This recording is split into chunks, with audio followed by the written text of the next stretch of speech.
Tu as peut-être l'impression que ta vie est une succession de journées identiques, de frustrations répétées et de résolutions qui s'effondrent au bout de quelques heures. C'est exactement ce que je ressentais, jusqu'à ce que je découvre ces 10 habitudes inspirées du stoïcisme. En une seule semaine, ma façon de voir les choses a changé. J'ai retrouvé une clarté mentale, une paix intérieure et surtout, une force que je pensais avoir perdue. Et aujourd'hui, je veux partager tout cela avec toi. Dans cette vidéo, tu vas découvrir des gestes simples, mais puissants, capables de transformer ta routine, ton humeur et ta manière de réagir au monde. Il ne s'agit pas de théories abstraites, mais de pratiques concrètes issues de la philosophie stoïcienne. Ce que j'ai vécu n'est pas un miracle, c'est un choix. Et tu peux faire le même. Reste jusqu'au bout, car la dernière habitude est celle qui m'a libéré du poids que je portais depuis des années. Avant de commencer, aime la vidéo et abonne-toi à la chaîne pour ne manquer aucun de nos nouveaux contenus. Habitude 1. Visualisation négative. Imagine un instant que tu perds ce qui compte le plus pour toi. Ton travail disparaît, ton téléphone tombe en miettes, ou pire, une personne chère s'en va. Ça fait peur, n'est-ce pas? Pourtant, les stoïciens recommandent cet exercice étrange, non pour souffrir, mais pour se préparer. En affrontant mentalement ces scénarios, on réalise à quel point ces choses sont précaires. Et surtout, à quel point on les tient pour acquises. Cette pratique s'appelle la visualisation négative. Ce n'est pas du pessimisme, mais une manière de se vacciner contre le choc de l'adversité. En y pensant à l'avance, on réduit la douleur si cela arrive vraiment. Sénèque le disait, « Ce qui trouble les hommes, ce ne sont pas les choses, mais les jugements qu'ils portent sur les choses. » Autrement dit, c'est notre réaction qui fait mal, pas toujours l'événement lui-même. Prenons un exemple concret. Tu as peur de perdre ton emploi. Au lieu de vivre dans l'angoisse, imagine-le vraiment. Que ferais-tu? Chercher un autre travail, te former, simplifier tes dépenses? En visualisant cette possibilité, tu te prépares sans paniquer. Et surtout, tu apprécies davantage ton poste actuel, car tu sais qu'il pourrait ne pas durer. La gratitude grandit quand on réalise que rien n'est éternel. Les stoïciens ne veulent pas qu'on s'attriste inutilement.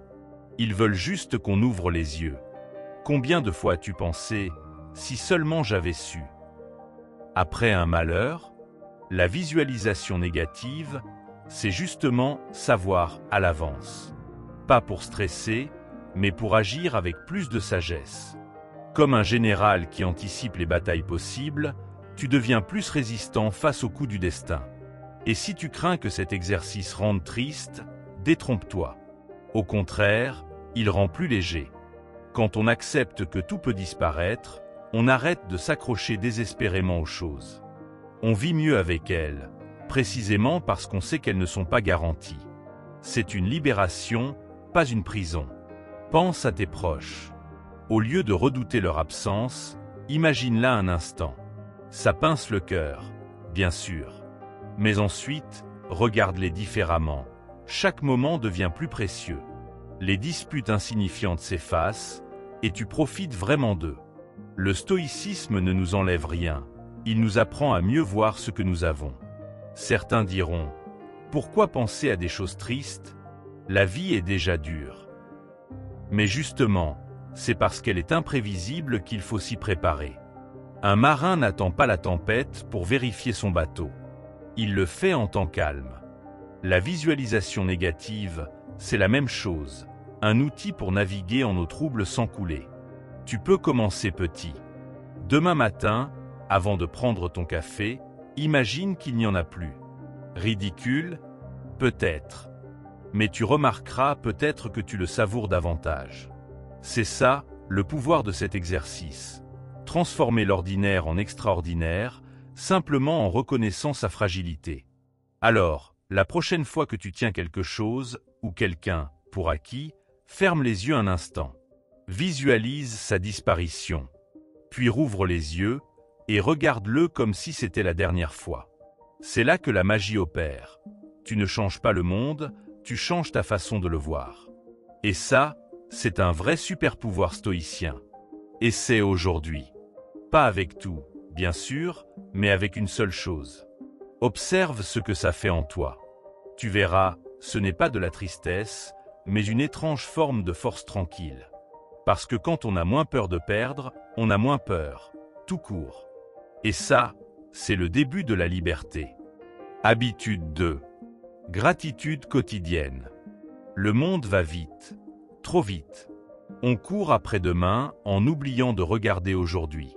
Et si on s'arrêtait ne serait-ce qu'une minute pour remarquer tout ce qui va bien?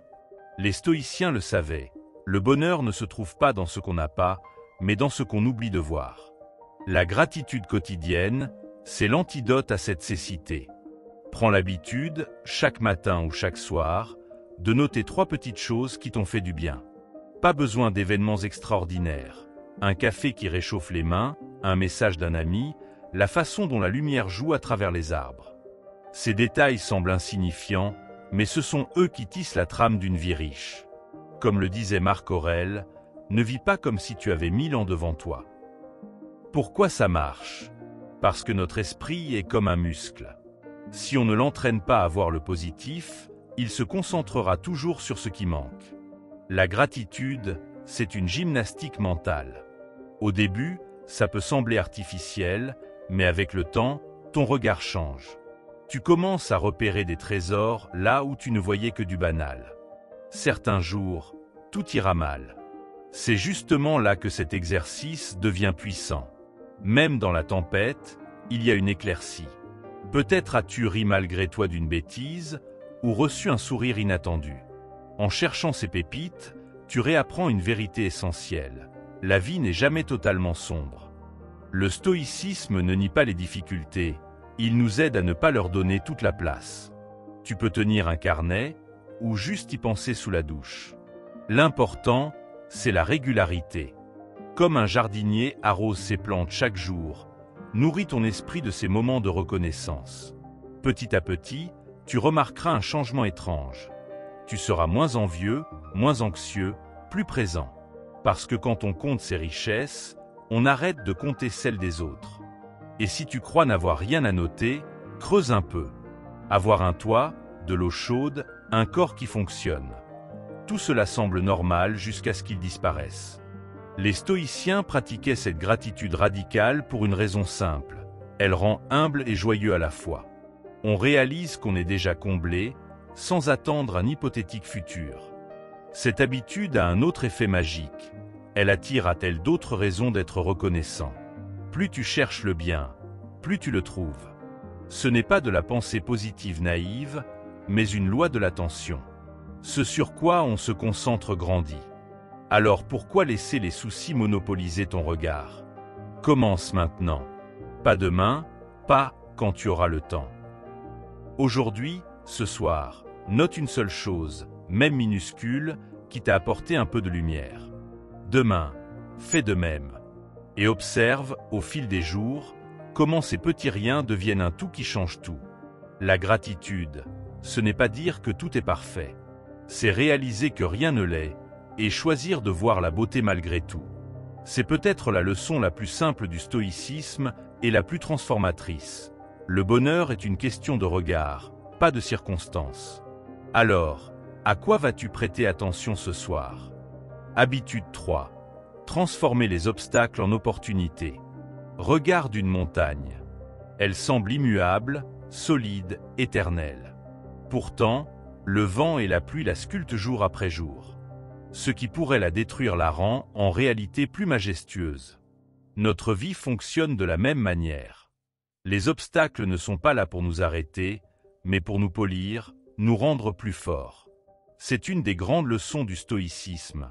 Ce qui compte, ce n'est ce qui nous arrive, mais ce que nous en faisons. Prends l'exemple de Thomas Edison. On parle toujours de ses 10 000 tentatives avant d'inventer l'ampoule électrique.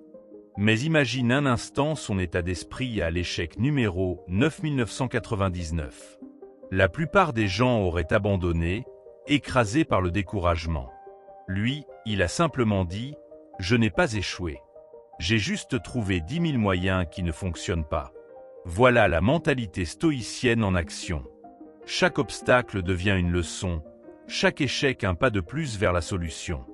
Le problème, c'est que nous voyons naturellement les difficultés comme des ennemis. Un projet qui échoue, une relation qui se brise, un rêve qui s'éloigne, nous avons tendance à y voir la fin du monde. Mais si c'était juste le début de quelque chose de nouveau? Les stoïciens nous invitent à changer de perspective. Au lieu de demander « pourquoi moi ?», demandons « qu'est-ce que cela m'apprend ?» Ce simple décalage transforme les pierres d'achoppement en marches d'escalier. Prenons un exemple plus quotidien. Tu rates une promotion au travail. Première réaction, colère, frustration, sentiment d'injustice. Maintenant, appliquons la méthode stoïcienne. Et si cette défaite était en réalité une chance? Peut-être que cela te pousse à acquérir de nouvelles compétences ou à reconsidérer une voie qui te correspond mieux. Peut-être que cela te rend plus humble, plus persévérant. Ce qui semblait être un mur devient alors une porte. Marc Aurèle, empereur romain et philosophe stoïcien, écrivait dans ses pensées « L'obstacle devient la voie ». Cette phrase résume tout. Quand la vie te met des bâtons dans les roues, ne les vois pas comme des empêchements, mais comme le matériau même de ton progrès. Un athlète se muscle en soulevant des poids, pas en les évitant. De la même manière, notre caractère se forge en surmontant les épreuves, pas en les fuyant. Bien sûr, cela demande de l'entraînement. Notre premier réflexe face à l'adversité est rarement la sérénité. Mais c'est justement là que réside la puissance de cette habitude. Plus tu t'exerceras à voir les opportunités dans les obstacles, plus cela deviendra naturel. Comme un muscle qui se développe, ta résilience grandira avec chaque défi relevé. Commence petit.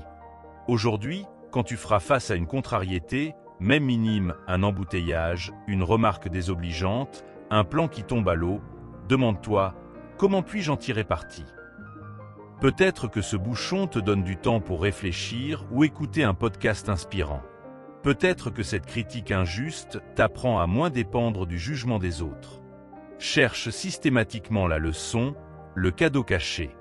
Avec le temps, tu développeras ce que les stoïciens appellent l'art de la transmutation. Comme un alchimiste qui change le plomb en or, tu apprendras à transformer chaque revers en tremplin. Et c'est là que se trouve la vraie liberté, quand plus rien ne peut véritablement t'arrêter, parce que tout devient matière à croissance. Alors la prochaine fois que la vie te présentera un obstacle, souviens-toi de la montagne. Ce qui semble l'user la rend en réalité plus belle. Toi aussi, tu peux utiliser chaque épreuve pour te sculpter, t'affiner, devenir cette version plus forte et plus sage de toi-même. Les obstacles ne sont pas des murs, ce sont des escaliers déguisés. Il ne tient qu'à toi de commencer à monter. Habitude 4. Privilégier l'approbation intérieure à celle des autres. Combien de fois as-tu modifié ton comportement par peur du jugement? Retenu une opinion, porté un vêtement qui ne te plaisait pas, accepté une sortie à contre-cœur. Nous courons après l'approbation des autres comme si elle était vitale. Pourtant, les stoïciens nous rappellent une vérité simple. Nous ne contrôlons pas ce que les gens pensent de nous. Ce que nous contrôlons, c'est notre propre intégrité. Épictète, ancien esclave devenu philosophe, avait une image frappante. Si quelqu'un te dit du mal de toi, ce n'est pas à toi qui le dit, mais à l'idée qu'il se fait de toi. En d'autres termes, les jugements extérieurs ne sont que des reflets déformés, des projections qui souvent nous concernent à peine.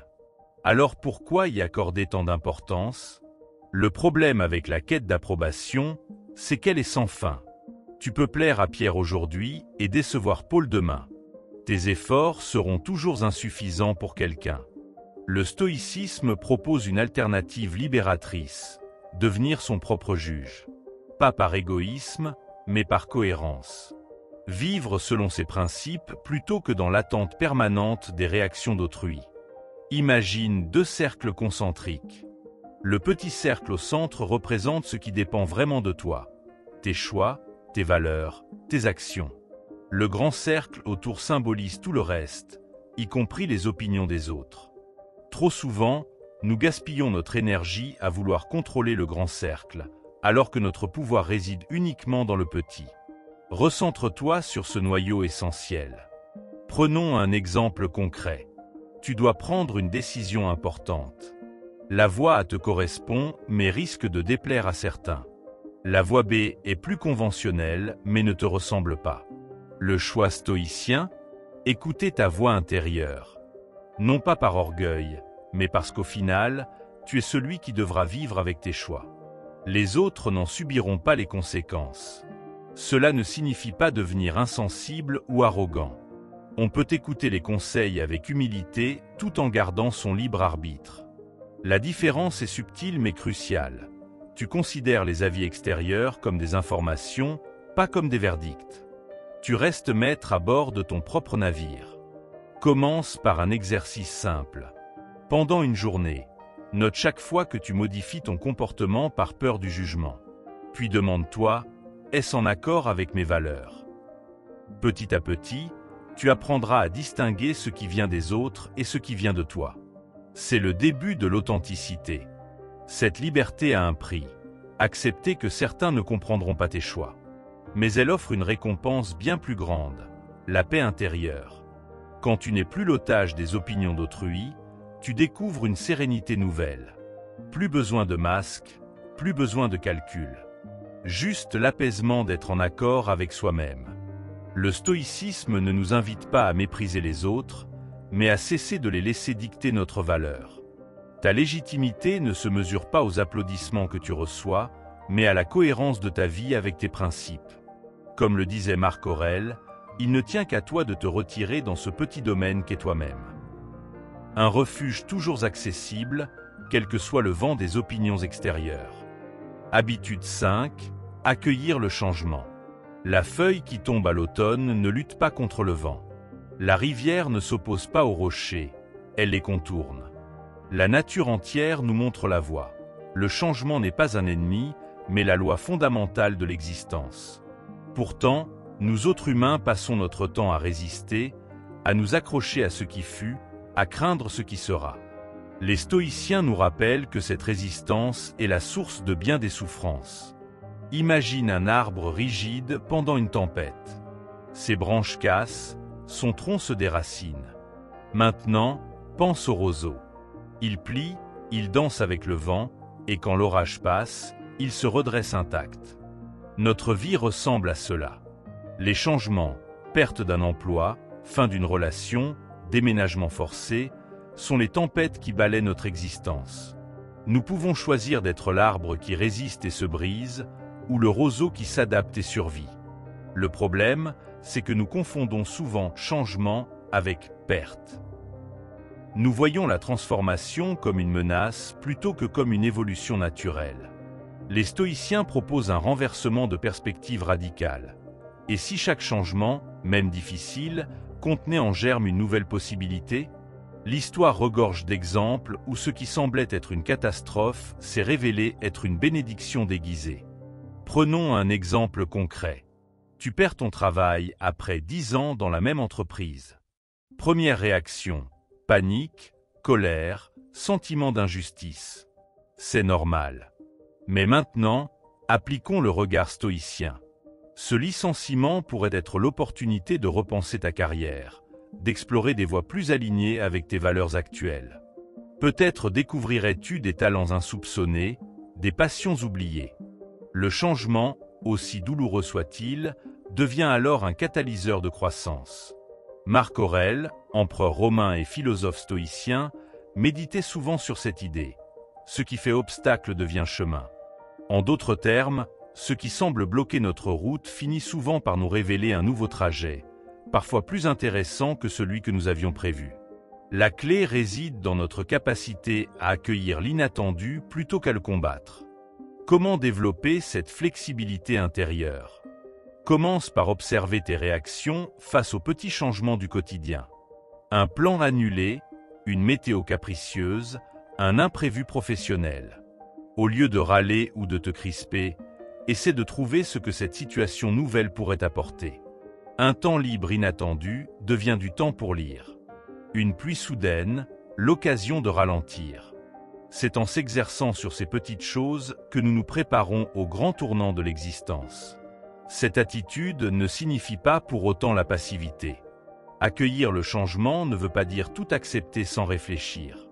Il s'agit plutôt de distinguer entre ce que nous pouvons influencer et ce qui échappe à notre contrôle.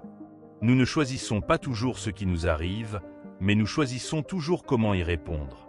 Cette nuance fait toute la différence entre subir sa vie et la conduire avec sagesse. Le stoïcisme nous invite à voir plus loin que l'immédiat. Ce qui semble aujourd'hui un bouleversement apparaîtra peut-être demain comme un tournant nécessaire. Comme les saisons qui se succèdent sans que nous puissions les arrêter, les cycles de notre vie ont leur propre logique. Notre paix intérieure dépend de notre capacité à danser avec ces rythmes plutôt qu'à leur résister. Alors la prochaine fois que le changement frappera à ta porte, essaie de l'accueillir avec curiosité plutôt qu'avec crainte. Demande-toi, quelle nouvelle page cette situation pourrait-elle écrire dans l'histoire de ma vie? C'est dans cet espace entre résistance et acceptation que se trouve la véritable liberté. La liberté de grandir avec ce qui vient, plutôt que de s'épuiser à lutter contre ce qui est déjà là. Habitude 6. Se concentrer sur ce que l'on peut contrôler. Le train a du retard, la pluie gâche ton pique-nique, ton collègue est de mauvaise humeur. Autant de situations qui t'énervent, mais posons-nous une question simple. Peux-tu vraiment y changer quelque chose? Les stoïciens avaient compris cette vérité essentielle. Notre énergie est limitée, et la gaspiller sur ce qui échappe à notre contrôle est le chemin le plus sûr vers la frustration. Prends l'exemple du retard de train. Tu peux râler, stresser, maudire la SNCF. Mais est-ce que cela fera avancer le train plus vite?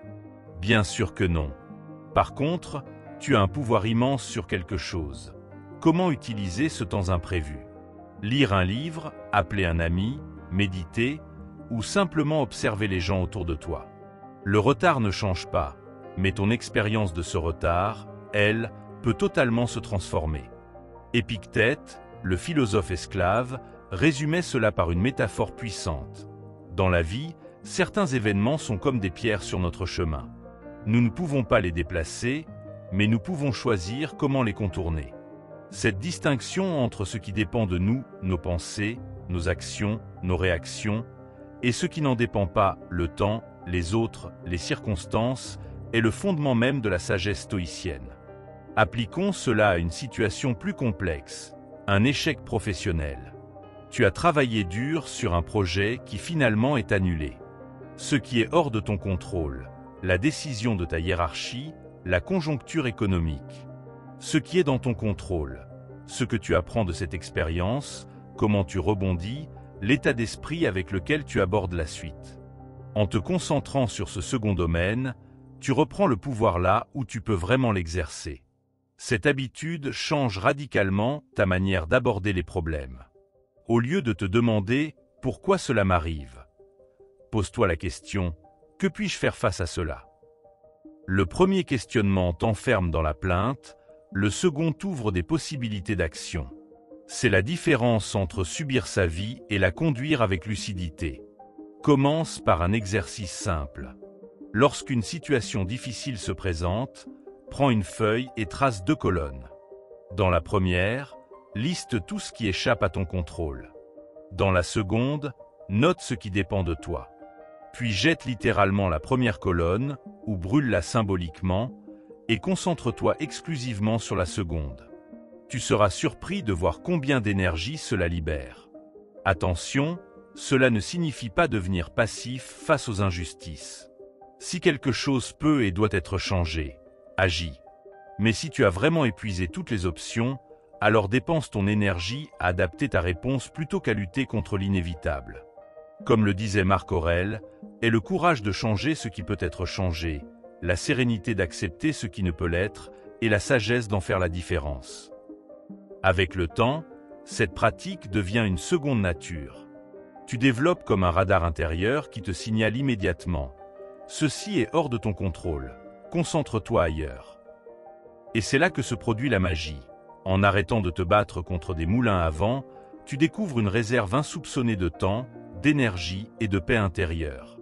Le stoïcisme ne nous apprend pas à tout accepter sans réagir. Il nous apprend à réagir là où cela compte vraiment. Alors la prochaine fois que la vie te présentera un obstacle, demande-toi d'abord, quelle part de cela puis-je vraiment influencer? Et consacre toutes tes forces à cette part-là. Le reste n'est que bruit de fond. Habitude 7. Cultiver la pleine conscience du moment présent. Regarde un enfant jouer dans le sable. Son monde entier se résume à ce tas de grains entre ses doigts, à ce château en construction. Pas de pensée pour hier, pas d'inquiétude pour demain. Juste cette joie pure d'être complètement présent à ce qu'il fait. Quelque part en grandissant, nous avons perdu cette capacité. Mais la bonne nouvelle, nous pouvons la retrouver. Nos esprits passent leur temps à voyager dans le temps, à ruminer le passé ou à anticiper le futur. Pendant ce temps, la vie, la vraie, se déroule ici et maintenant, sous notre nez, sans que nous y prêtions attention. Combien de repas avalons-nous sans les goûter? Combien de conversations écoutons-nous à moitié, l'esprit ailleurs? Le stoïcisme nous rappelle une vérité simple. Le présent est le seul moment où nous pouvons vraiment vivre. Prenons un exemple concret, ta douche du matin. La plupart du temps, tu y es physiquement, mais ton esprit est déjà au travail, à tes problèmes, à ta liste de choses à faire. Et c'est demain une approche différente. Sens l'eau sur ta peau, écoute son bruit, respire l'odeur du savon. Ce n'est pas juste une douche, c'est un retour à ton corps, à tes sensations, à la réalité tangible de l'instant. Voilà ce que signifie vivre en pleine conscience. Pourquoi est-ce si important? Parce que chaque fois que nous quittons le présent, nous manquons des morceaux de notre propre vie. Comme le disait Sénèque, ce n'est pas que nous ayons peu de temps, c'est que nous en perdons beaucoup. Et nous le perdons souvent en nous évadant mentalement plutôt qu'en vivant pleinement ce qui est devant nous. La pleine conscience stoïcienne n'est pas une méditation compliquée. C'est simplement ramener son attention encore et encore à ce qui se passe maintenant. En marchant, remarque le rythme de tes pas. En buvant ton café, savoure vraiment son goût. En parlant à quelqu'un, écoute-le vraiment, sans préparer ta réponse pendant qu'il parle. Ces petits actes de présence transforment des moments banals en expériences riches. Bien sûr, notre esprit vagabondera. C'est sa nature. L'idée n'est pas de le museler, mais de doucement le ramener à l'instant chaque fois qu'on remarque qu'il s'est échappé. Comme on apprend à un chiot à marcher au pied, sans colère, avec patience. Plus tu t'exerceras, plus ces moments de présence deviendront longs et fréquents. Certains jours, quand le stress monte, essaie cet ancrage simple. Arrête-toi et nomme mentalement 5 choses que tu vois, 4 que tu entends, 3 que tu touches, 2 que tu sens, 1 que tu goûtes. Ce petit exercice ramène immédiatement tes sens dans le présent et calme le tourbillon des pensées. La beauté de cette pratique, elle transforme des activités ennuyeuses en moments de paix. La vaisselle devient une méditation sur l'eau et les bulles. Les embouteillelles, une occasion d'observer le monde autour. L'attente chez le médecin, un temps pour respirer et être simplement. Rien ne change dans la situation, mais tout change dans ton expérience de la situation. Marc Aurèle écrivait « Ne te promène pas comme si tu avais 1000 ans devant toi ». Cette urgence d'être présent n'est pas morbide, elle est vitale. Car ce moment que tu vis maintenant, c'est le seul dont tu es absolument certain. Hier est un souvenir, demain une projection, mais maintenant, tu es vraiment vivant. Alors aujourd'hui, choisis une activité banale et fais-la en pleine conscience. Juste une. Et observe comment cette simple attention transforme l'ordinaire en extraordinaire. Petit à petit, sans effort, tu retrouveras cette capacité oubliée de l'enfance. Être totalement là, ici et maintenant, dans la plénitude de l'instant. La pleine conscience n'est pas une technique mystérieuse réservée aux moines bouddhistes ou aux gourous du développement personnel. C'est un état naturel que nous connaissons tous, mais que nous avons désappris dans le tourbillon de nos vies surchargées. Quand vous êtes absorbé par un bon livre au point d'oublier l'heure, quand vous pratiquez un sport qui demande toute votre attention, quand vous écoutez une musique qui vous transporte, vous expérimentez déjà cette présence totale. Le défi est d'étendre cet état à des moments plus ordinaires de votre existence. La vaisselle peut devenir une méditation si vous la faites en conscience, tout comme le rangement ou même l'attente dans une file. Chaque geste répétitif est une occasion de revenir à soi, de sentir son corps en action, d'observer le flux de ses pensées sans s'y accrocher. Cette qualité d'attention transforme littéralement votre expérience du temps qui semble s'étirer lorsque vous êtes pleinement présente au lieu de filer entre vos doigts lorsque votre esprit vagabonde. Les stoïciens pratiquaient cette présence à travers des exercices simples mais profonds. Ils recommandaient de commencer chaque journée en se rappelant sa nature mortelle, non pour sombrer dans la mélancolie, mais pour intensifier la valeur de chaque instant. Imaginez regarder chaque personne que vous croisez comme si c'était la dernière fois. Cela changerait radicalement la qualité de vos interactions. Cette conscience aiguë du caractère éphémère des choses n'est pas morbide. Elle est au contraire le meilleur antidote à la procrastination et aux distractions futiles. Quand vous savez que votre temps est limité, vous cessez de le gaspiller dans des préoccupations insignifiantes ou des ruminations stériles. Vous apprenez à dire « c'est assez » aux sollicitations constantes qui fragmentent votre attention. Vous redécouvrez le goût des choses simples.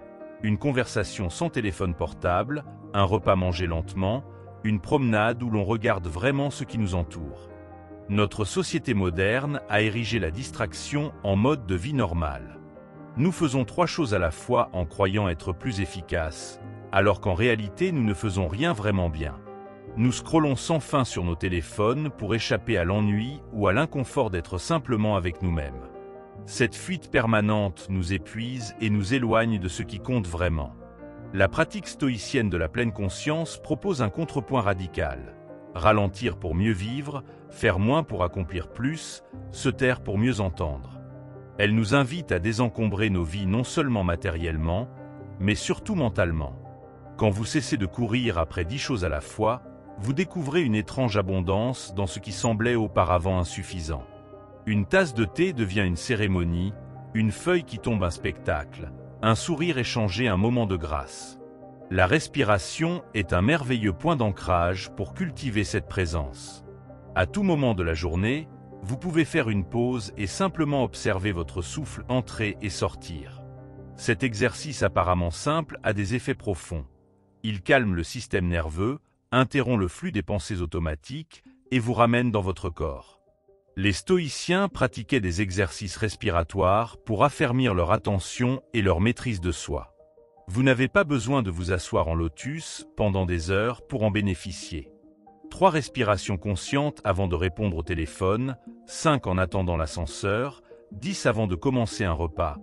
Ces micro-moments de présence s'accumulent et transforment progressivement votre rapport au monde. Ils créent des îlots de calme dans le torrent de vos journées, des espaces où vous pouvez reprendre pied avant que le courant ne vous emporte à nouveau. Le corps est une porte d'entrée privilégiée vers le moment présent. Trop souvent, nous vivons dans notre tête, coupés des sensations physiques qui nous relient pourtant directement à la réalité. Prenez l'habitude de scanner régulièrement votre corps. Comment vos pieds touchent le sol, comment votre dos est positionné sur votre chaise, quelle tension ou détente vous pouvez observer. Cette attention corporelle n'est pas qu'un exercice de relaxation. C'est une façon radicale de revenir à l'ici et maintenant. Quand vous mangez, soyez attentif aux textures, aux températures, aux saveurs qui évoluent en bouche.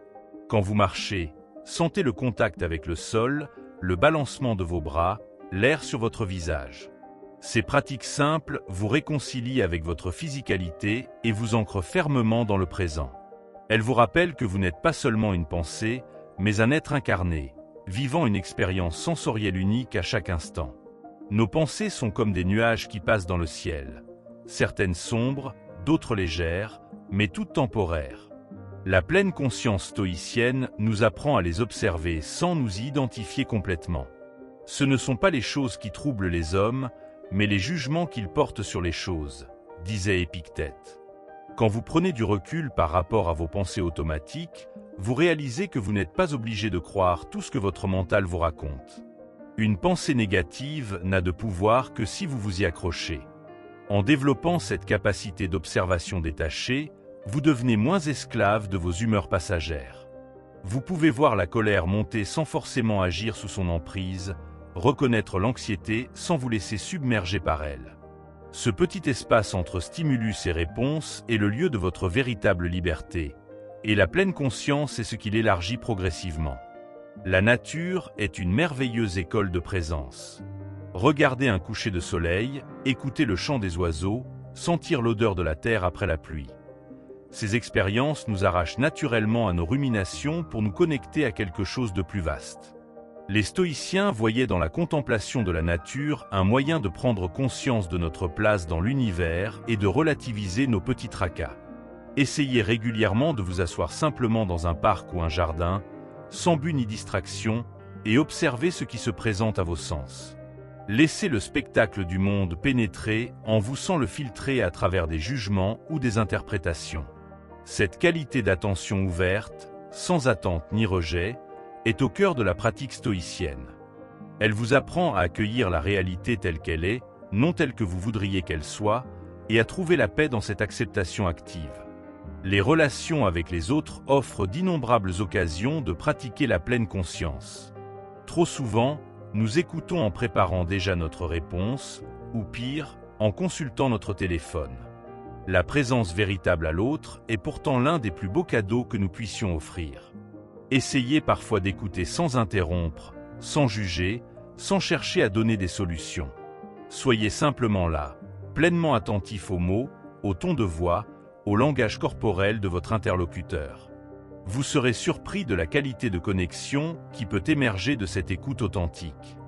De même, quand vous parlez, faites-le en conscience, en choisissant vos mots avec soin plutôt qu'en déversant un flot de paroles automatiques.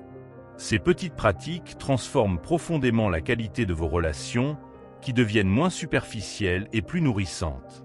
Le soir venu, prenez quelques minutes pour revisiter votre journée avec bienveillance. Quels moments avez-vous vécu en pleine conscience? Quelles occasions de présence avez-vous manqué? Sans jugement, simplement avec l'intention d'apprendre. Les stoïciens pratiquaient cet examen de conscience quotidien pour progresser dans l'art de vivre. Vous pouvez noter 3 moments où vous avez été pleinement présent et 3 où vous êtes passé à côté. Ce simple bilan vous rendra plus attentif aux opportunités de présence le lendemain. Avec le temps, vous développerez comme un radar intérieur qui vous alerte lorsque vous basculez en mode pilote automatique. Et chaque fois que vous ramènerez votre attention au moment présent, vous renforcerez cette précieuse capacité qui fait toute la différence entre exister et vraiment vivre. La pleine conscience n'est pas une destination à atteindre, mais un chemin à parcourir chaque jour. Certains jours, vous serez présent et concentré avec aisance. D'autres, votre esprit ressemblera à un singe ivre, sautant d'une pensée à l'autre sans contrôle. L'important n'est pas d'être parfait, mais de persévérer dans cette intention de revenir encore et encore à l'instant présent. Comme le disait Marc Aurèle, ne te demande pas que les choses arrivent comme tu le veux, mais veuille qu'elles arrivent comme elles arrivent, et tu seras heureux. Cette acceptation active de ce qui est, couplée à une attention aiguë au présent, est peut-être la leçon la plus précieuse que nous offre le stoïcisme. Elle ne demande aucun accessoire particulier, aucun lieu spécial. Juste la volonté de s'arrêter un instant et d'ouvrir grand les yeux, les oreilles et le cœur à la richesse infinie de l'instant qui passe. Habitude 8. Construire une discipline modeste mais régulière. La discipline n'a rien d'un concept spectaculaire. Elle ne se manifeste pas par des exploits ponctuels, mais par une série de petits engagements tenus jour après jour. Les stoïciens ne croyaient pas aux résolutions grandioses qui s'effritent au premier obstacle. Ils privilégiaient plutôt des actions modestes, répétées avec constance, car c'est dans cette régularité que se forge la véritable maîtrise de soi. Imagine un rocher que l'eau frappe chaque jour sans relâche. À force, il se sculpte, s'adapte, devient plus résistant. Ta volonté fonctionne de la même manière. Prends l'exemple de la lecture. Se fixer l'objectif de « lire plus » est trop vague et voué à l'échec. En revanche, s'engager à lire 10 pages chaque matin, sans exception, est à la portée de tous. Ce n'est pas impressionnant en apparence, mais sur un an, cela représente plus de 10 livres lus. La clé ? Une exigence raisonnable qui ne décourage pas, mais qui, répétée, produit des résultats tangibles. C'est cela, la sagesse stoïcienne. Préférer le progrès imperceptible mais continue aux élans sporadiques qui épuisent sans construire. La discipline modeste a un autre avantage. Elle t'apprend à négocier avec toi-même. Les jours où tu n'as pas envie, où la fatigue ou la distraction te pousse à abandonner, tenir malgré tout ce petit engagement renforce ton self-control. Ce n'est pas la quantité qui compte, mais l'intégrité envers ta propre parole. Quand tu respectes tes micro-promesses, tu construis une confiance en toi solide. Tu deviens quelqu'un qui fait ce qu'il dit, même lorsque personne ne regarde. Et c'est précisément cette intégrité qui te permettra de faire face aux défis plus grands. Applique cette logique à ton organisation quotidienne. Préparer tes affaires la veille ne prend que quelques minutes, mais cela transforme radicalement tes matins. Plus de stress inutile, plus de courses contre la montre. Juste une transition paisible vers ta journée. Les stoïciens voyaient dans ces petites routines des exercices spirituels. Chaque action ordinaire, faite avec attention, devient une occasion de renforcer ton caractère. Ce n'est pas anodin de ranger son bureau, de planifier sa journée ou de respecter une heure de coucher fixe. Ce sont les fondations invisibles d'une vie maîtrisée. Le piège, c'est de vouloir tout changer d'un coup. À partir de demain, je me lève à 5 heures, je médite 1 heure, je fais du sport, je mange parfaitement. Cette approche est vouée à l'échec parce qu'elle ignore la nature humaine. Nous avons besoin de temps pour assimiler de nouvelles habitudes. Commence par une seule chose, la plus simple possible. Par exemple, boire un verre d'eau au réveil. Quand cela deviendra automatique, ajoute un deuxième rituel. Progressivement, ces petites disciplines s'emboîteront comme des pièces de puzzle, construisant une routine solide sans effort démesuré. Les obstacles feront partie du chemin. Un jour, tu oublieras tes 10 pages. Un autre, tu prépareras tes affaires à la hâte. Le stoïcisme ne demande pas la perfection, mais la persévérance. Au lieu de te juger, analyse calmement ce qui t'a fait dérailler. Était-ce une exception justifiée ou une négligence? Puis reprends ton engagement, sans drame. C'est cette capacité à recommencer encore et encore qui définit ta discipline bien plus que les faux pas occasionnels. Observe les domaines où tu es déjà discipliné sans t'en rendre compte. Te brosser les dents? Prendre tes clés avant de sortir? Ces automatismes prouvent que tu es capable de routines solides. Le secret est d'étendre cette logique à d'autres aspects, un à un. La discipline n'est pas une qualité magique réservée à quelques-uns, mais une compétence qui se développe par l'entraînement, comme un muscle. Plus tu l'exerceras sur de petits sujets, plus elle sera disponible pour les défis importants. Au fil du temps, ces micro-habitudes formeront une structure invisible qui te soutiendra dans les moments difficiles. Les jours de doute ou de fatigue, ta routine deviendra un filet de sécurité qui t'empêchera de sombrer dans le chaos. Comme un jardinier qui arrose ses plantes quotidiennement sans voir la croissance immédiate, tu récolteras les fruits de tes efforts persistants lorsque tu en auras le plus besoin. La discipline stoïcienne n'a rien de rigide ou de punitif. C'est au contraire une libération. En automatisant les bases, tu libères ton esprit pour ce qui compte vraiment. Moins de décisions triviales à prendre, moins d'énergie gaspillée dans l'improvisation permanente. Et surtout, cette satisfaction profonde de savoir que tu es capable de te donner des règles et de les respecter. Non par contrainte, mais parce que tu as compris que c'est le chemin le plus court vers ta propre liberté. Alors choisis aujourd'hui une seule petite habitude, infime même, et tiens-toi-y un mois entier. Pas de fanfaronnade, pas de déclaration grandiose. Juste l'engagement silencieux de faire ce que tu as décidé, jour après jour. C'est dans ce creuset modeste que se forge la véritable force de caractère. Celle qui, comme le disait Sénèque, ne dépend pas des circonstances, mais s'en sert comme matière à grandir. La discipline quotidienne ressemble à ces petits ruisseaux qui, goutte après goutte, finissent par creuser des vallées entières. Ce n'est pas l'intensité de l'effort qui compte, mais son accumulation patiente sur la durée. Quand tu décides d'écrire seulement 1 page par jour, cela semble dérisoire sur le moment, mais au bout d'1 an, tu as un livre entier. Les stoïciens comprenaient cette puissance du petit geste répété. C'est ainsi qu'on bâtit une vie cohérente, pierre après pierre, sans s'épuiser dans des efforts spectaculaires mais éphémères. La régularité modeste est d'autant plus efficace qu'elle passe souvent inaperçue, ne provoquant pas cette résistance intérieure qui nous fait abandonner les grands projets trop ambitieux. Elle agit en silence, comme la croissance des arbres, jusqu'au jour où les résultats deviennent visibles pour tous. Le matin est un moment privilégié pour installer ces micro-habitudes. Les premières heures de la journée, quand l'esprit est encore frais et non pollué par les sollicitations extérieures, offrent un terrain idéal pour des actions disciplinaires simples. Faire son lit immédiatement en se levant, boire un grand verre d'eau, prendre 5 minutes pour noter ses priorités. Ces petits rituels ancrent une tonalité positive pour la suite. Ils envoient un message puissant à ton inconscient. Aujourd'hui encore, tu respectes tes engagements envers toi-même. Les stoïciens comme Marc Aurèle insistaient sur l'importance de bien commencer sa journée, car ces premiers instants influencent toute la qualité de ce qui suivra. Une discipline matinale, même minimale, crée une dynamique vertueuse qui te portera naturellement vers plus de maîtrise dans tes autres activités. Le secret pour maintenir cette régularité réside dans l'art de rendre les bonnes habitudes inévitables et les mauvaises difficiles. Si tu veux lire chaque soir, pose ton livre sur ton oreiller le matin, tu devras le déplacer pour te coucher. Si tu veux limiter le temps passé sur ton téléphone, charge-le dans une autre pièce. Ces petits arrangements avec ton environnement exploitent une sagesse stoïcienne essentielle. Nous sommes profondément influencés par notre contexte immédiat. En organisant ton espace pour soutenir tes intentions, tu réduis considérablement l'effort nécessaire à leur réalisation.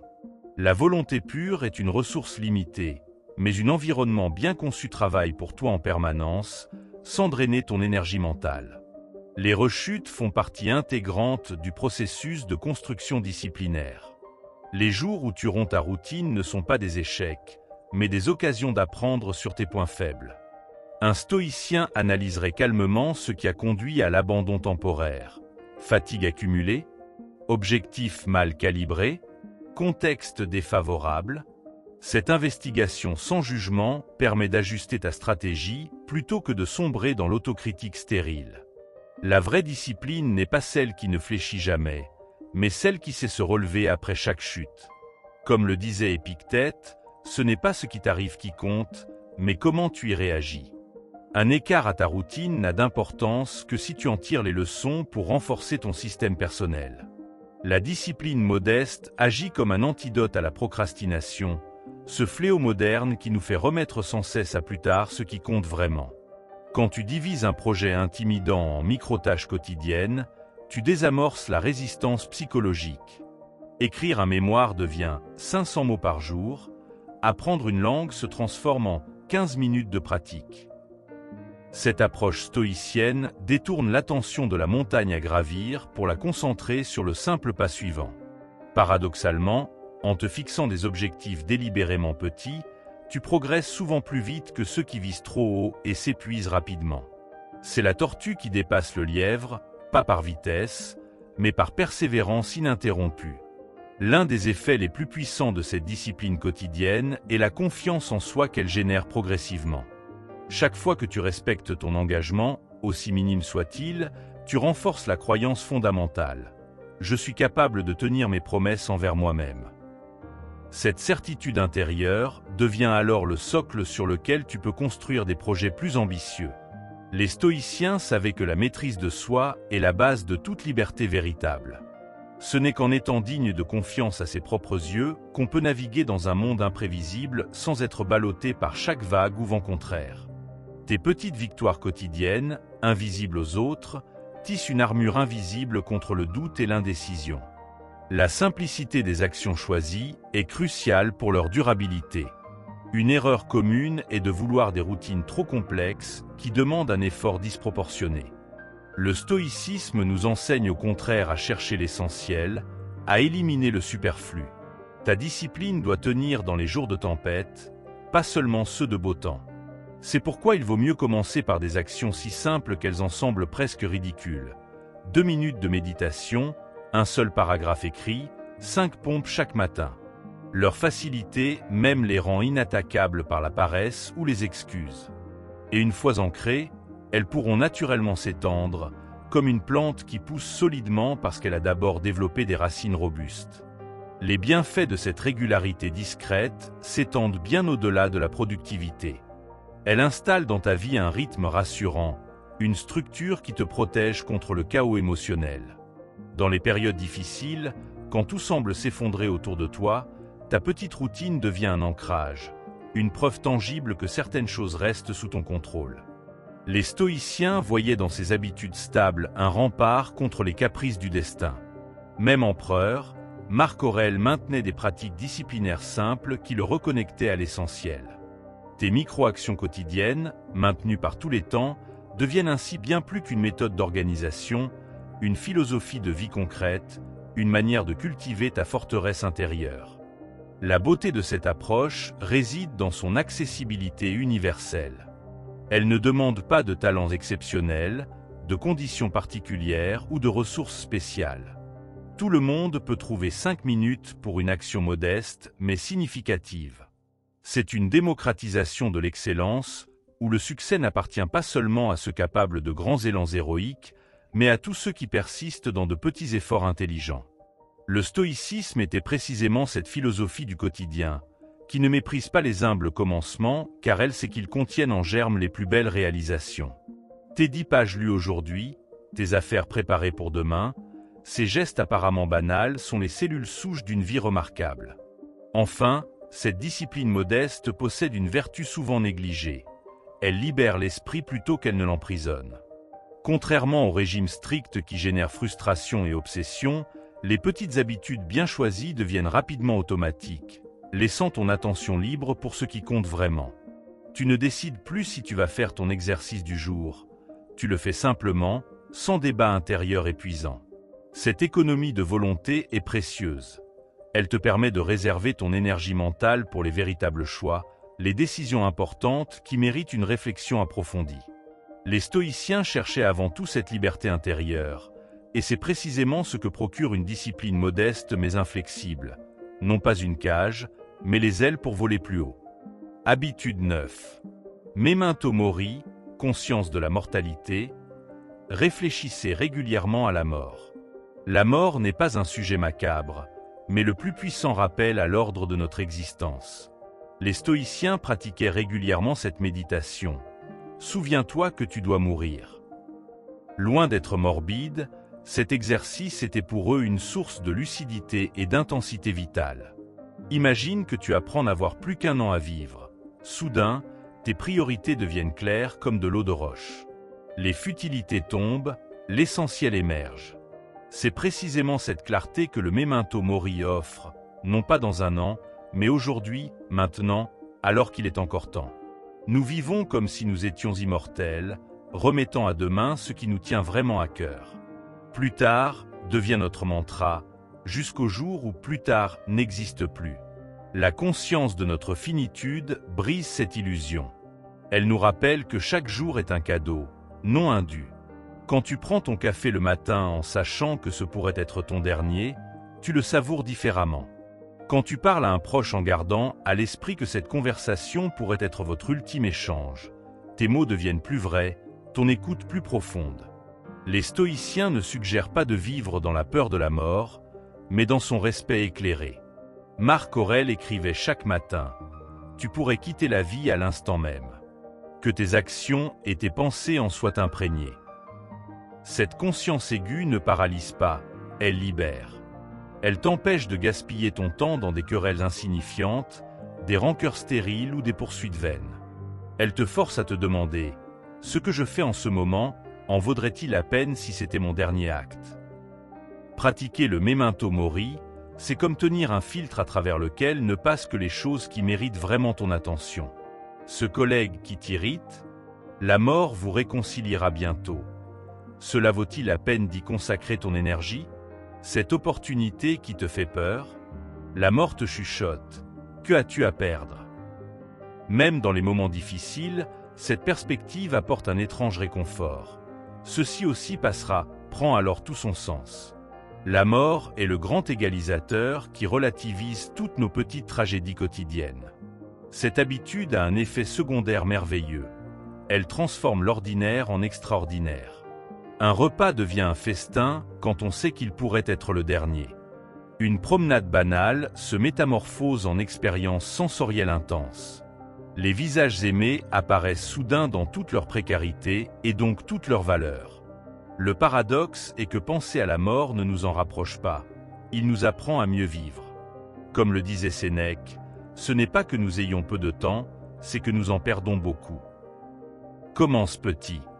Chaque soir avant de dormir, demande-toi, si c'était mon dernier jour, aurais-je des regrets? Note ce qui te vient, non pour te juger, mais pour ajuster progressivement ta boussole intérieure. Certains gardent un crâne sur leur bureau, les anciens Romains, d'autres programment des rappels hebdomadaires. Trouve ta propre manière de cultiver cette conscience sans qu'elle devienne obsession. L'idée n'est pas de vivre dans l'angoisse, mais dans une gratitude active pour le temps qui t'est donné. La mort est la meilleure conseillère pour les grandes décisions. Devrais-je accepter ce travail? Demander pardon? Partir en voyage?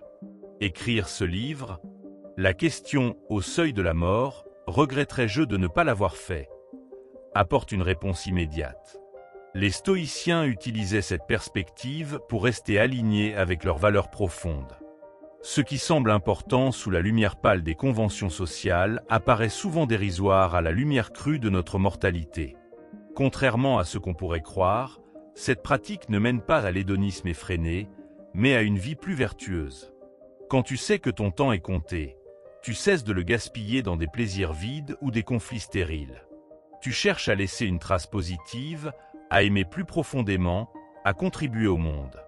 La mort donne un sens d'urgence à la bonté, à la création, à la connexion authentique.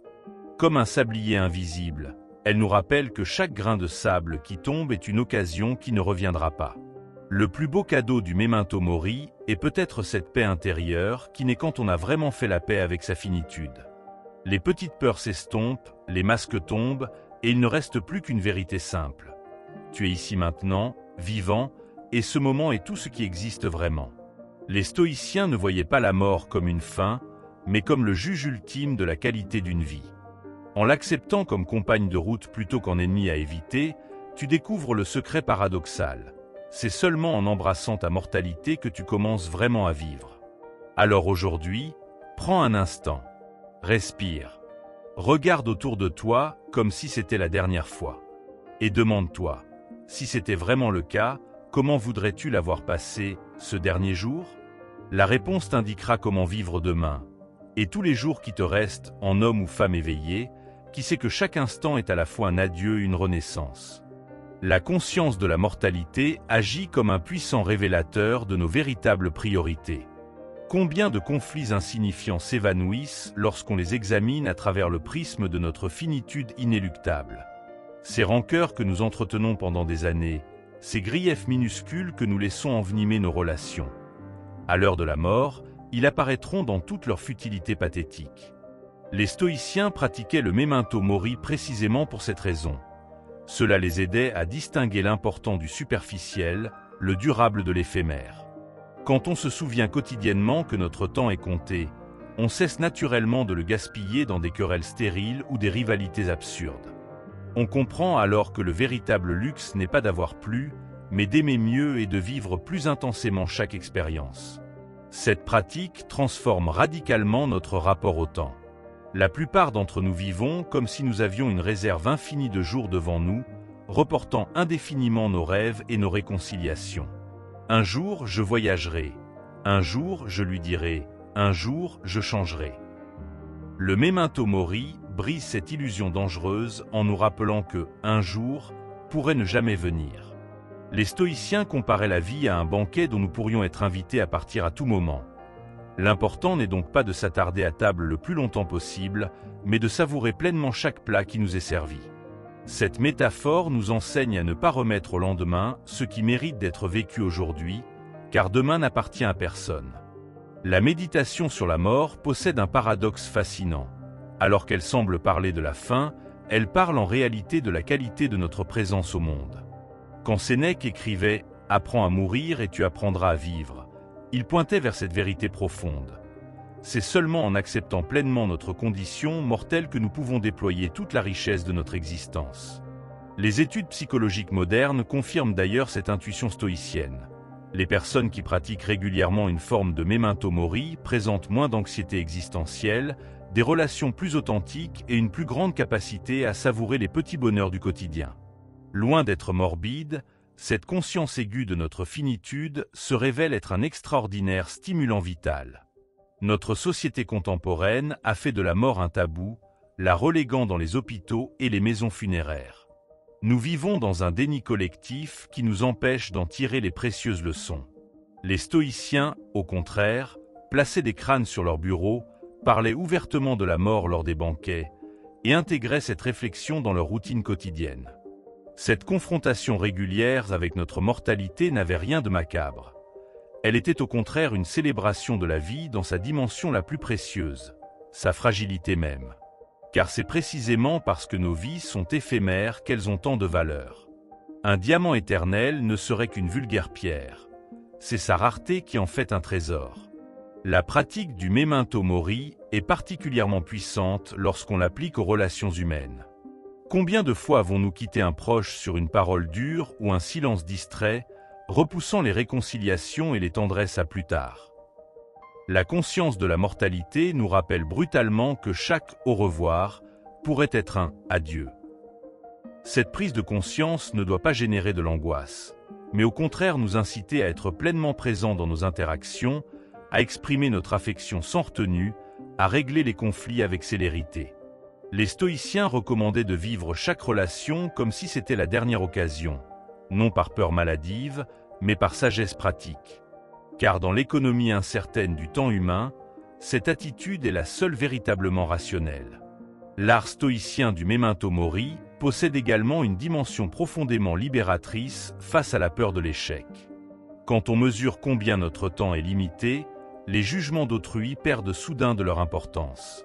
Le regard des autres, cette prison invisible dans laquelle nous nous enfermons si souvent, se révèle dans toute sa vanité. Qu'importe ce qu'ils penseront de toi dans 100 ans, quand toi et eux ne seraient plus que poussière. Cette perspective radicale ne conduit pas au nihilisme, mais au contraire à un courage renouvelé, le courage d'être soi-même, de poursuivre ses rêves, de vivre selon ses valeurs, sans être paralysé par le qu'en dira-t-on. La mort, paradoxalement, nous enseigne à mieux vivre en nous libérant des chaînes de l'opinion publique. Appliqué à notre vie professionnelle, le memento mori opère un tri implacable dans nos motivations. Combien de personnes passent leur existence dans des métiers qu'elles exècrent, remettant après la retraite, leurs véritables aspirations. La méditation sur la mort nous force à poser des questions inconfortables. Est-ce que je veux vraiment gaspiller mes précieuses années dans cette activité? Quel sens aura ce travail lorsque j'aurai un pied dans la tombe? Ces interrogations ne visent pas à nous faire tout abandonner, mais à nous aider à aligner notre vie professionnelle avec nos valeurs profondes. Les stoïciens ne prônaient pas l'hédonisme irresponsable, mais ils insistaient pour que notre temps soit consacré à des activités qui aient du sens à l'aune de notre mortalité. La conscience de la finitude transforme également notre rapport au bien matériel. Dans son fameux exercice de préméditation des mots, Sénèque recommandait de se séparer périodiquement de ses possessions pour mieux apprécier ce qu'on a sans en devenir esclave. Le memento mori pousse cette logique plus loin. À quoi bon accumuler des richesses qu'il faudra nécessairement abandonner? Cela ne signifie pas renoncer à tout confort, mais cultiver un détachement salutaire. Les objets que nous possédons finiront par nous posséder si nous oublions qu'ils ne sont que des prêts temporaires. La sagesse stoïcienne nous invite à jouir des biens matériels sans nous y attacher, comme un voyageur apprécie une auberge tout en sachant qu'il devra la quitter au matin.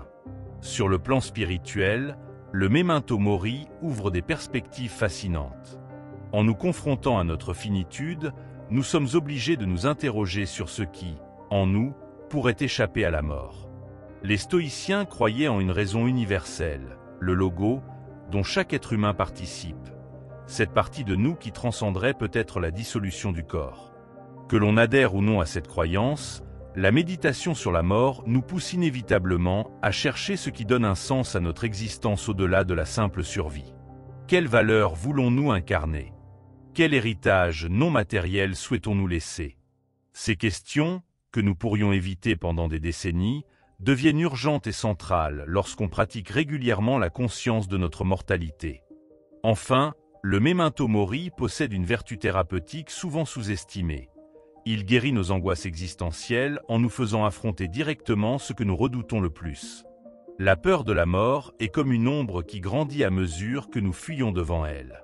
Les stoïciens recommandaient au contraire de se retourner brusquement pour lui faire face et découvrir qu'elle n'est qu'une illusion. En pratiquant régulièrement cette confrontation, nous réalisons une alchimie intérieure. Ce qui nous terrifiait devient source de force, ce qui nous paralysait nous propulse vers une vie plus authentique.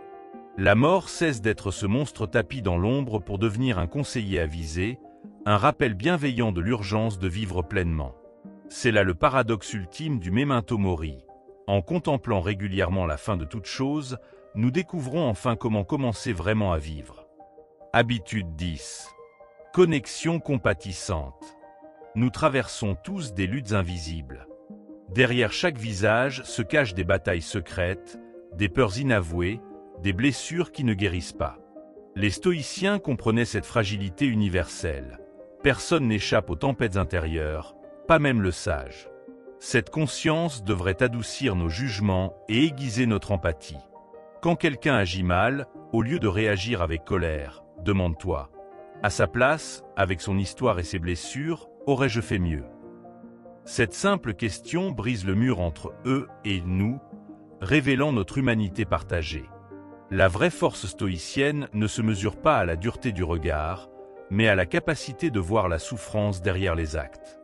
Un enfant qui crie a besoin de réconfort, pas de reproche. Un adulte colérique est souvent un cœur blessé qui saigne sur les autres.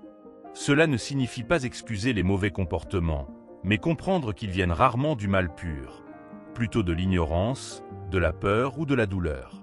Comme le disait Marc Aurèle, ce qui nuit à la ruche nuit à l'abeille. Nous sommes tous liés, et aider l'autre à grandir, c'est nous aider nous-mêmes. L'écoute véritable est un acte révolutionnaire dans un monde où chacun veut parler sans entendre. Pratique l'art de poser des questions sincères, puis tais-toi. Laisse l'autre dérouler le fil de sa pensée sans l'interrompre, même quand tu crois deviner la suite. Ce silence attentif est souvent plus précieux que tous les conseils. Les stoïciens prenaient cette écoute active, non pour manipuler, mais pour comprendre. Car on ne peut répondre avec justesse à une détresse qu'on n'a pas pris le temps de vraiment entendre. La compassion stoïcienne est lucide, pas naïve. Elle ne consiste pas à tout accepter, mais à distinguer la personne de ses actes. Tu peux désapprouver un comportement tout en reconnaissant la dignité de celui qui le commet. Cette nuance cruciale évite deux écueils, le jugement cruel qui rejette et la complaisance dangereuse qui tout permet. Comme un médecin soigne la maladie sans condamner le patient, tu peux rejeter le mal sans rejeter l'être humain qui le porte. C'est cette balance difficile qui fait toute la profondeur de la sagesse pratique. Notre époque glorifie l'indépendance, mais nous sommes fondamentalement des créatures interdépendantes. Un sourire échangé peut sauver une journée, une parole dure briser une confiance fragile. Les stoïciens voyaient dans cette interconnexion non une faiblesse, mais une opportunité. Chaque interaction est une chance de répandre un peu plus de raison et de bonté dans le monde. Même dans l'adversité, répondre avec empathie plutôt qu'avec rage est une victoire intérieure, la seule qui compte vraiment. Pratique la compassion envers toi-même d'abord. Comment peux-tu comprendre les luttes des autres si tu es impitoyable envers tes propres faiblesses? Le dialogue intérieur stoïcien est ferme mais bienveillant. Reconnais tes erreurs sans te flageller, apprends sans te mépriser. Cette douceur envers toi-même deviendra naturellement ta manière d'être avec autrui. Comme le notait Épictète, on ne peut donner que ce qu'on possède. Ta capacité à pardonner aux autres commence par ta capacité à te pardonner. La compassion la plus difficile est souvent celle envers ceux qui nous ont blessés. Ici, le stoïcisme t'offre un outil puissant, la distinction entre ce que l'autre a fait, objectif, et le récit que nous en faisons, subjectif. Il m'a manqué de respect, et peut-être vrai. Il est un monstre irrécupérable, est une interprétation. En séparant les faits des jugements, tu ouvres la porte à une possible réconciliation, ou du moins à une paix intérieure. Cela ne signifie pas tolérer l'inacceptable, mais refuser de laisser la haine corrompre ton propre cœur. Transforme tes rencontres en pratiques conscientes. Le caissier stressé, l'adolescent renfrogné, le collègue désagréable. Chacun mérite d'être vu au-delà de son rôle social. Un regard, Un mot gentil, une reconnaissance silencieuse de sa lutte. Ces petits gestes tissent une toile de connexion invisible. Les stoïciens pratiquaient cela systématiquement. Avant de critiquer, ils cherchaient d'abord à comprendre. Cette discipline transforme progressivement ta vision du monde. Tu ne vois plus des obstacles, mais des âmes en chemin. La compassion ultime est de respecter la liberté d'autrui, même quand elle le mène à l'erreur. Voilà le paradoxe stoïcien. On ne peut vraiment aider quelqu'un qu'en acceptant qu'il ait le droit de ne pas suivre nos conseils. Ton rôle n'est pas de contrôler les autres, mais de leur offrir ta lumière. À eux de choisir s'ils veulent s'en approcher. Cette humilité libère d'un immense poids, celui de vouloir sauver malgré eux ceux qui ne demandent pas à l'être. En fin de compte, la connexion compatissante est la plus haute forme de liberté stoïcienne. Elle te libère de la prison du jugement permanent, de l'esclavage des réactions épidermiques, de l'isolement de l'égoïsme. Quand tu reconnais en chaque être humain un frère en fragilité, le monde cesse d'être une jungle hostile pour devenir un jardin où cultiver la bienveillance. Et c'est peut-être là la plus belle victoire. Transformer sa propre existence en un refuge où les âmes blessées peuvent, l'espace d'un instant, se reposer de la bataille.